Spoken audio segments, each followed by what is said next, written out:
Ciao e benvenuto e benvenuta in questa nuova video lezione di grammatica italiana. Oggi registro la prima video lezione nel mio nuovo studio.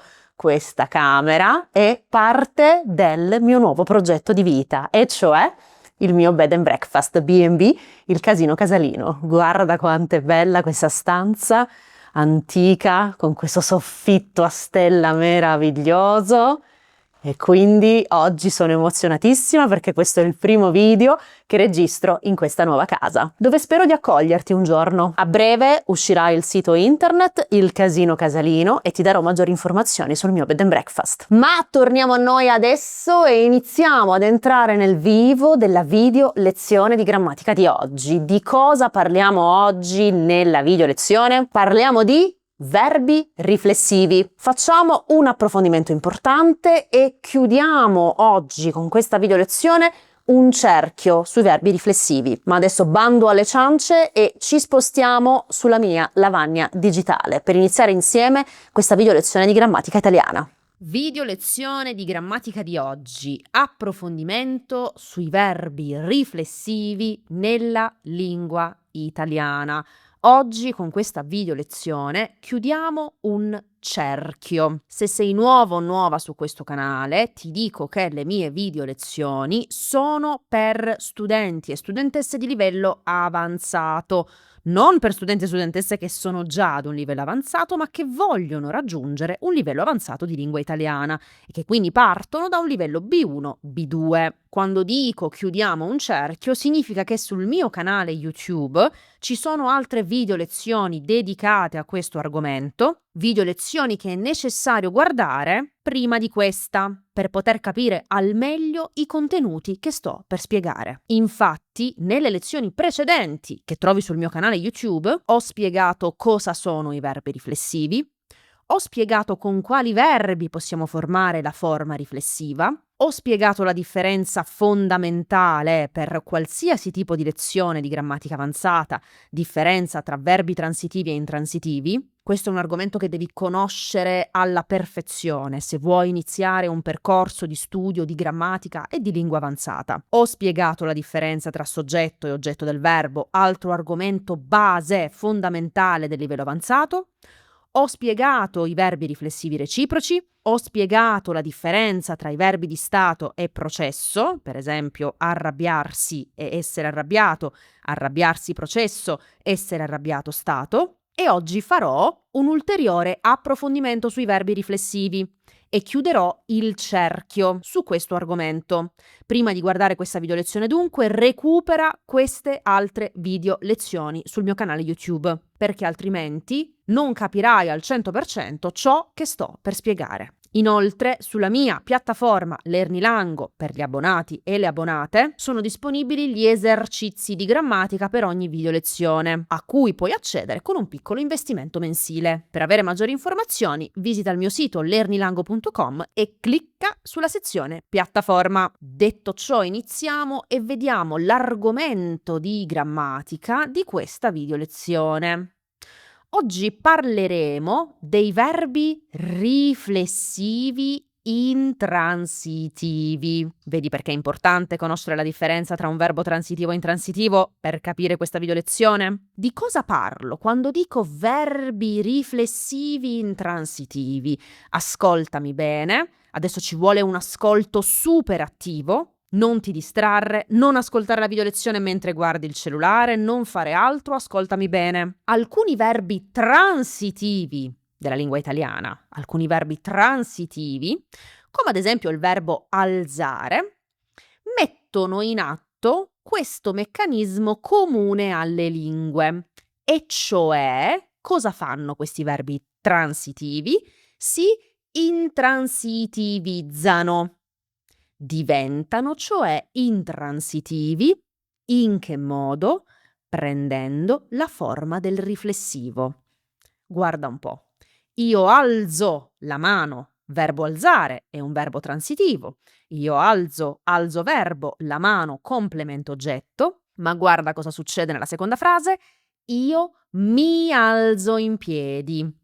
Ho trasformato il verbo transitivo alzare in un riflessivo e trasformandolo in un riflessivo l'ho reso intransitivo. Questo è un meccanismo molto comune alle lingue, o almeno alle lingue romanze che conosco, non so tutte le altre lingue che non ho ancora studiato. Ci sono dei meccanismi che la lingua, che è un organismo vivo, ricorda sempre, mette in atto per trasformare i verbi da transitivi in intransitivi. Anche questo è un altro meccanismo della lingua che vedremo in futuro. La lingua italiana ha adoperato questo sistema, cioè un verbo transitivo lo ha trasformato in riflessivo per dargli la funzione di intransitivo, come vedi in questo esempio. Ma andiamo avanti e cerchiamo di capire meglio come questa regola si inserisce nel vasto panorama che abbiamo già spiegato nelle video lezioni precedenti, nel vasto panorama dei verbi riflessivi. Esistono diversi tipi di verbi riflessivi, ok? Quindi questo è molto importante. Esistono i riflessivi normali, chiamiamoli così. Questa è un'altra cosa importante che voglio dire. Invento spesso delle definizioni per gli argomenti di grammatica. Quindi questa definizione riflessivi normali è una mia invenzione. Non troverai questa definizione nei manuali classici tradizionali di grammatica. Così come anche la definizione di verbi furbi, di verbi doppia faccia, è una mia personale definizione. Non esiste, non c'è, non è presente nei manuali di grammatica tradizionale. Quindi questo è molto importante, perché spesso ricevo delle email o dei messaggi in cui mi viene chiesto: ma Simona, dove trovo questo argomento dei verbi furbi o dei verbi doppia faccia? Le mie video lezioni sono fatte da me, con un mio personale stile comunicativo, con un mio personale lessico della grammatica, quindi questo è molto importante. Nella definizione mia personale, i riflessivi normali sono quei riflessivi all'interno dei quali soggetto e oggetto coincidono. Io mi lavo, vedi? Io soggetto, verbo mi lavo, oggetto me stessa, quindi soggetto e oggetto coincidono. Io lavo me stessa. Io mi pettino, io pettino me stessa. Io mi abbraccio. Si può fare, certo, io abbraccio me stessa. Io mi controllo, io controllo me stessa. Vedi? Quindi in questo primo gruppo abbiamo i riflessivi normali. Soggetto e oggetto coincidono. Nel secondo gruppo di riflessivi abbiamo quelli che si chiamano riflessivi reciproci. Che cosa significa riflessivi reciproci? Significa che c'è uno scambio reciproco dell'azione. Io lo faccio a te e tu lo fai a me. L'azione del verbo è reciproca. Io lo faccio a te, tu lo fai a me. E questo uso, questo gruppo dei riflessivi reciproci, è valido solo nelle forme plurali, non nelle forme singolari. Quindi, per esempio, guarda, noi ci abbracciamo. Vedi la reciprocità dell'azione? Io abbraccio te, tu abbracci me. Noi ci salutiamo. Io saluto te, tu saluti me. Noi ci baciamo, io bacio te e tu baci me. Noi ci sposiamo, io sposo te, tu sposi me. E possiamo anche dire voi vi abbracciate, loro si abbracciano, eccetera, eccetera. Quindi è un uso riservato solo alle persone plurali, perché ovviamente il soggetto deve essere plurale affinché avvenga uno scambio dell'azione. Perché se dico io mi abbraccio, entriamo nel primo gruppo, no? Quindi dove il soggetto coincide con l'oggetto. Abbiamo poi un altro gruppo di verbi riflessivi, no? Stato e processo. In questo gruppo abbiamo dei verbi riflessivi che indicano un processo in contrapposizione a uno stato. Spiego meglio ovviamente questo concetto nella video lezione dedicata, ma brevemente, come possiamo vedere dagli esempi, io mi arrabbio è un processo, ok? Io sono arrabbiata è uno stato. Io mi arrabbio significa che sta succedendo un'azione in questo momento, e cioè l'azione di arrabbiarmi. È un processo in atto. Uno stato invece è una descrizione del momento. In questo momento io sono arrabbiata, ti sto descrivendo uno stato del mio essere, ma posso anche dire mi arrabbio quando vedo qualcosa che non mi piace. Quindi vedi, sto descrivendo un processo in questo caso. La stessa cosa, io mi innamoro, processo, io sono innamorata, stato. Io mi siedo, questo è un processo, il processo di sedersi, proprio l'azione di sedersi. Io sono seduta, stato, vedi? In questo momento, se mi alzo in piedi, posso dire io mi siedo, questo è un processo, ma dopo essermi seduta posso dire bene, adesso sono seduta. Questo è uno stato, una descrizione. Io mi agito, agitazione, io sono agitata, stato. Ok? Quindi questo è il terzo gruppo. A questo terzo gruppo si aggiungono i riflessivi intransitivi, che studieremo meglio all'interno di questa video lezione.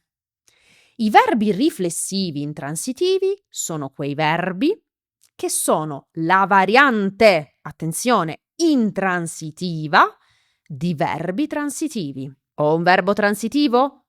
La sua forma riflessiva è la forma, la variante intransitiva di questo verbo. Io tolgo il cappotto, transitivo togliere il cappotto, io mi tolgo di mezzo, intransitivo, vedi? Mi sposto. Togliersi di mezzo significa andare via. Io abbasso il volume della televisione, io mi abbasso. Vedi? Intransitivo. Io avvicino la sedia al tavolo, io mi avvicino a te. Movimento intransitivo. Io riferisco un segreto, riferire significa dire, riferisco un segreto a qualcuno, io mi riferisco a una cosa.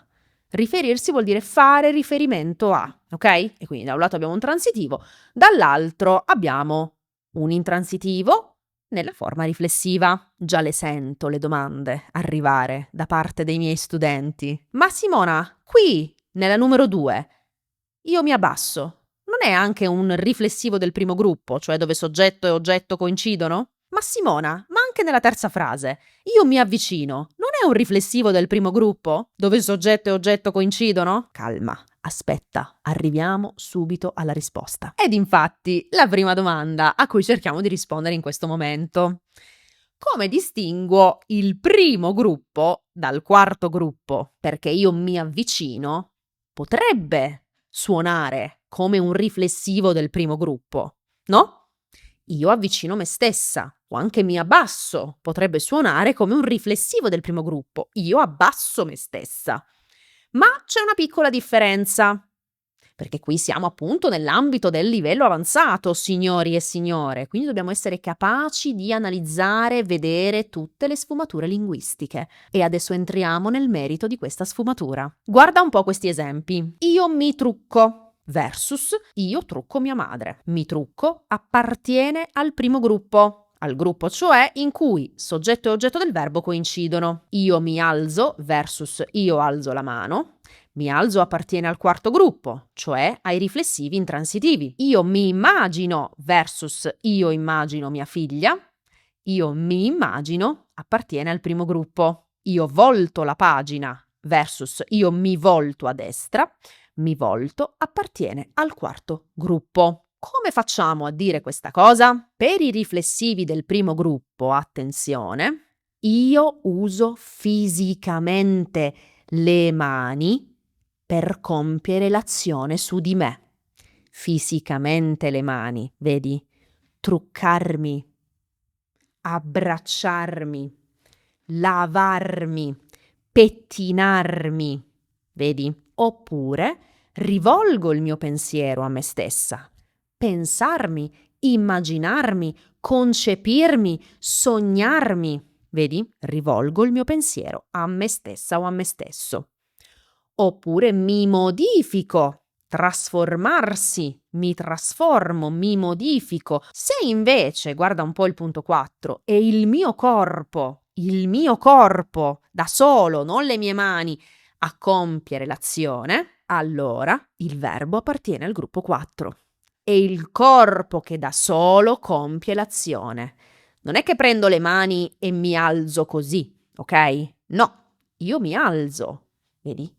È il mio corpo che compie l'azione. Io mi allontano, vedi? È il mio corpo che compie l'azione.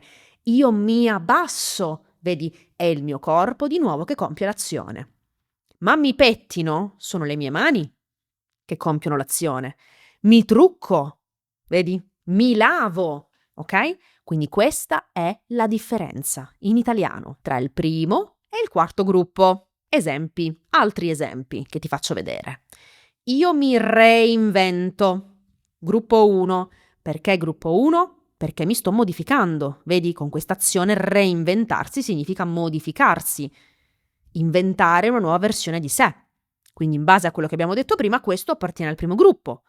Ma mi nascondo è del quarto gruppo, perché vedi che è il mio corpo che compie l'azione, si nasconde. Mi percepisco, primo gruppo, perché sto portando il mio pensiero a me stessa, la percezione di me stessa, ma mi concentro, vedi? È il mio corpo che fa l'azione, ok? È lui che compie l'azione. Non preoccuparti perché troverai nella piattaforma tantissimi esercizi per esercitarti in merito a questo argomento, più anche una live speciale di cui ti parlo alla fine della video lezione. E arriviamo alla seconda domanda, che sento già arrivare dai miei studenti e dalle mie studentesse. E certe volte veramente mi fate delle domande che io dico: ma come vi viene questa domanda? Da dove arriva? Ed è un bene anche per me perché non mi fate annoiare mai. Certe volte ricevo delle domande di grammatica che devo studiare perché così naturalmente non riesco a rispondere, non riesco a dare una risposta a queste domande. Quindi grazie cari studenti e care studentesse perché non mi fate annoiare mai, mantenete il mio cervello sempre attivo. Seconda domanda. Come distinguo il terzo gruppo dal quarto gruppo, no? Perché anche in questo caso un verbo come percepirsi, no? Potrebbe essere un processo, no? Se tu ci pensi, io potrei considerarlo come un processo. È effettivamente un processo. Mi sto percependo, quindi è un processo. Così come reinventarsi, va bene? Ma anche qui c'è un piccolo trucco per capire se il verbo appartiene al terzo o al quarto, che adesso ti faccio vedere. Mi alzo, quarto gruppo, ma io mi siedo. Io sono seduto, questo è il terzo gruppo. Io mi sveglio, io sveglio mia figlia, quarto gruppo. Io mi annoio, io sono annoiato, gruppo 3. Come capiamo la differenza? Per i riflessivi del terzo gruppo, guarda un po', cioè quei riflessivi che esprimono processo contro versus uno stato, l'aggettivo che esprime lo stato è sempre il participio passato del verbo. Guarda, annoiarsi, mi annoio, processo, io sono annoiato, annoiato aggettivo, ma aggettivo che ha la forma del participio passato del verbo. Lo stesso con ammalarsi. Io mi ammalo, processo, io sono ammalato, stato. Ammalato, participio passato del verbo. Se invece l'aggettivo è diverso dal participio, vedi per esempio svegliarsi, sveglio, io mi sveglio, io sono sveglio, non sono svegliato per indicare lo stato, ok? Io mi sveglio, azione, io sono sveglio, stato. Se invece l'aggettivo è diverso dal participio, allora il verbo appartiene al gruppo 4, quindi è un riflessivo intransitivo. Annoiarsi. Come esprimere lo stato? Io sono annoiato. Annoiato, participio passato del verbo annoiarsi. Quindi, sulla base di ciò, questo verbo appartiene al terzo gruppo. Ma svegliarsi. Qual è l'aggettivo che viene da questo verbo? Svegliarsi, io mi sveglio, azione, io sono sveglio, stato. Bene, sveglio non è il participio passato del verbo, dunque questo verbo appartiene a quale gruppo? Appartiene al quarto gruppo. Regola semplice ma efficace per capire questa differenza. Esempi. Io mi innamoro, io sono innamorato. Lo stato è espresso dall'aggettivo che è il participio passato del verbo, dunque appartiene al terzo gruppo. Io mi alzo, ma per esprimere lo stato in questo caso non diciamo io sono alzato. No, non è una forma possibile in italiano, ma per esprimere lo stato io dico io sono in piedi. Vedi? Uso un'altra struttura. Questo mi fa capire che questo è un verbo del quarto gruppo e non del terzo. Così io mi sveglio, io sono sveglio. Non dico io sono svegliato, perché se dico io sono svegliato questo non è uno stato, ma è il passivo presente, ok? Lo stesso di sono alzato, passivo presente, ok? Sono alzato significa che qualcuno mi sta alzando. Sono svegliato significa che qualcuno mi sta svegliando, è una forma passiva, non è uno stato. Se voglio esprimere lo stato, io dico io sono sveglio e questo mi fa capire che è un verbo del quarto e non del terzo gruppo. Ma io mi spazientisco, spazientirsi significa perdere la pazienza, ma posso dire per esprimere lo stato io sono spazientito. Quindi questo che cosa mi fa capire? Mi fa capire che questo è un verbo che appartiene al terzo gruppo. Vedi? Trucchetto. trucchetto solo per esperti e esperte del livello avanzato. Piccola parentesi prima di avviarci alla conclusione di questa video lezione, perché già sento arrivare messaggi, email, audio su WhatsApp. Ma Simona, è complicato, ma come farò ad imparare tutte queste cose? Ma non è possibile, basta, io non studio più la lingua italiana. Sì, è complicato, ma è anche una bella sfida ed è anche un esercizio di comprensione metalinguistica che sviluppa le tue capacità metacognitive, cioè le capacità di pensare il pensiero, di pensare i processi mentali. E ricorda, come ho detto in un episodio del podcast che ho pubblicato da poco, la lingua è il tuo pensiero. Quindi facendo questo esercizio di grammatica, guardando questa video lezione, non alleni solo la grammatica, ma alleni anche il pensiero complesso, il pensiero astratto. E questo sicuramente aiuta il tuo sviluppo linguistico. Niente è inutile, tutto fa brodo, come si dice nella lingua italiana. Tutto fa brodo significa che tutto può essere utilizzato per fare il brodo e nella lingua, nell'apprendimento linguistico, tutto fa brodo, tutto può essere usato per sviluppare la tua capacità linguistica, la tua competenza linguistica. Anche questo tipo di video lezioni che, ripeto, sviluppano la capacità metacognitiva, che è una funzione super avanzata del pensiero e dunque della lingua. Tutto sulla piattaforma Lernilango, la mia piattaforma Lernilango, tutto è utile al tuo sviluppo, qualsiasi cosa tu faccia. Guardare una video lezione di grammatica, sentirmi parlare con questo italiano avanzato ti aiuta.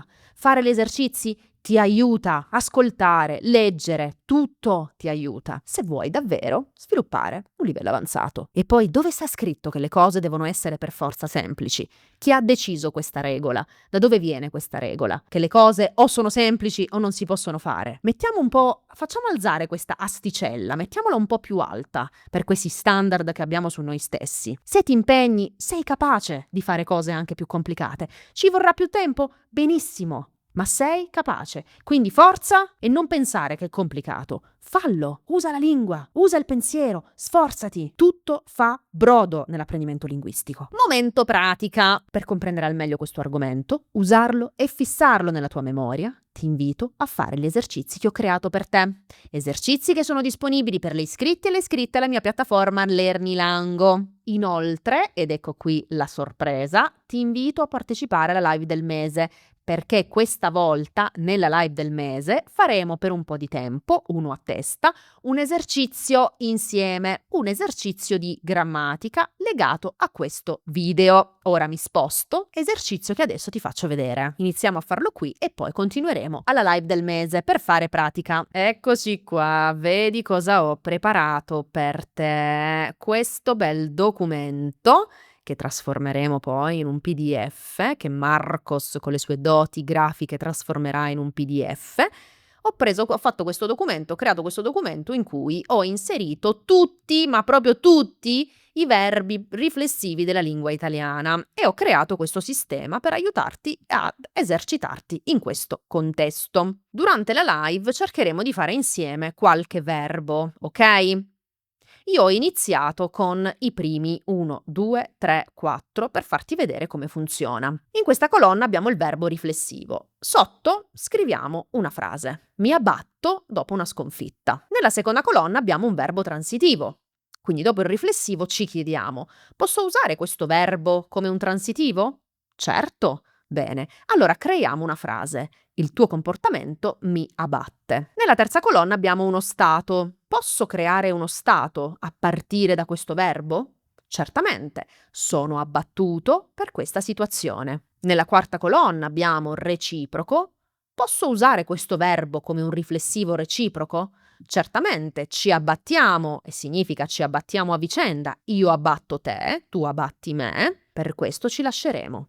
Allora, come faccio a capire a quale gruppo appartiene questo riflessivo? Può essere un transitivo benissimo, ma vedi un po', abbiamo qui la possibilità di usarlo come aggettivo che ha la forma del participio passato. Quindi questo mi fa capire che questo verbo appartiene al terzo gruppo, e cioè è un riflessivo di processo. Come vedi da questo primo esempio, la situazione poi nella pratica è più complessa di quella della teoria, perché io un verbo riflessivo lo posso usare, come vedi, in modo diverso.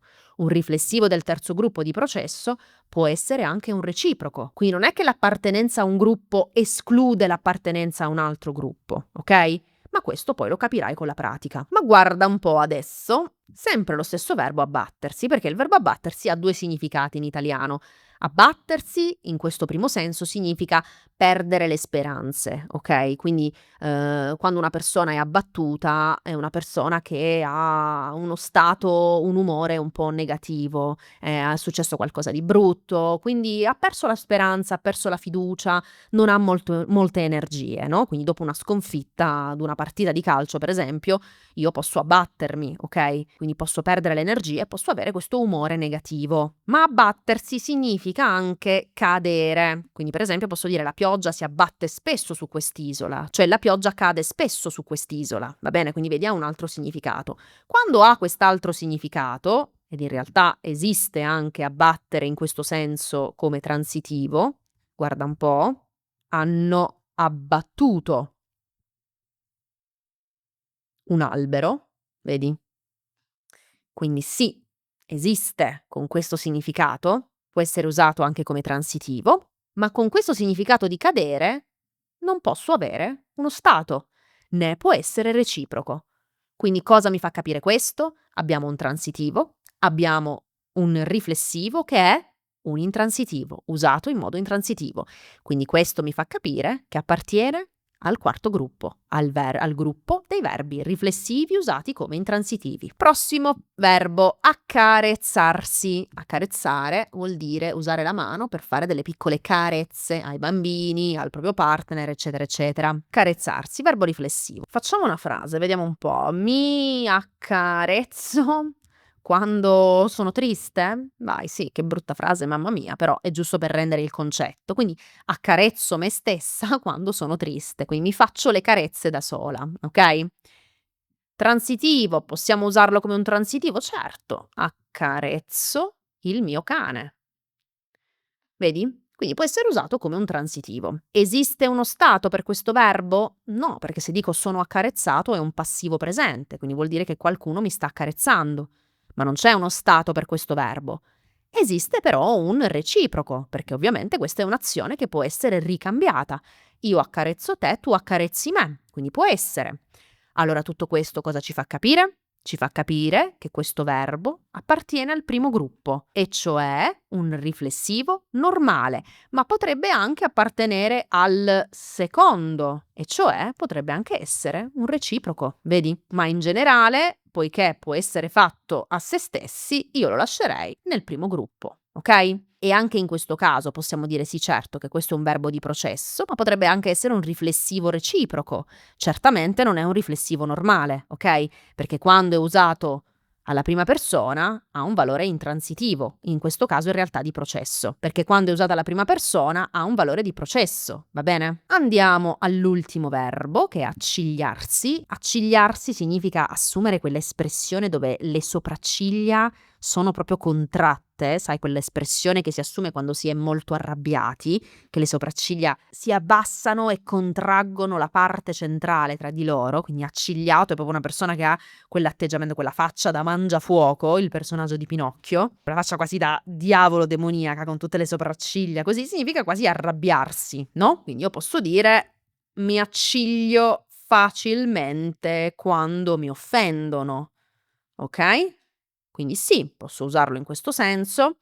Non è un verbo transitivo, non posso dire accigliare qualcuno, no. Posso dire sono accigliato, certamente, è uno stato, ma non posso dire ci accigliamo, no, non è un reciproco. Quindi questo cosa mi fa capire? Mi fa capire che ho l'aggettivo che viene dal participio passato e che dunque questo verbo è un riflessivo che appartiene al terzo gruppo, e cioè un riflessivo di processo. Mamma mia, queste video lezioni di grammatica mi distruggono. Ogni volta dico no, questa volta sarà più semplice, ci metterò poco, 10 minuti e poi arrivo alla fine che sono esausta. Abbiamo finito con questa video lezione di grammatica e abbiamo chiuso il cerchio sui verbi riflessivi. Ti invito dunque a partecipare alla live del mese, se sei iscritto o iscritta alla piattaforma, per fare insieme l'esercizio che ti ho fatto vedere prima, quello delle colonnine con tutti i vari stato, processo, reciproci, eccetera, perché è molto importante. È un esercizio di pratica, di memorizzazione, ma anche di automatizzazione di questo concetto. Più lo fai, più si automatizzerà all'interno della tua memoria, nel tuo software linguistico. Sulla piattaforma sono disponibili gli esercizi di grammatica per fare pratica. Ti aspetto se non sei ancora iscritto o iscritta. Ci vediamo alla live del mese. Grazie per il tuo ascolto e ci vediamo nella prossima video lezione di grammatica. Ciao!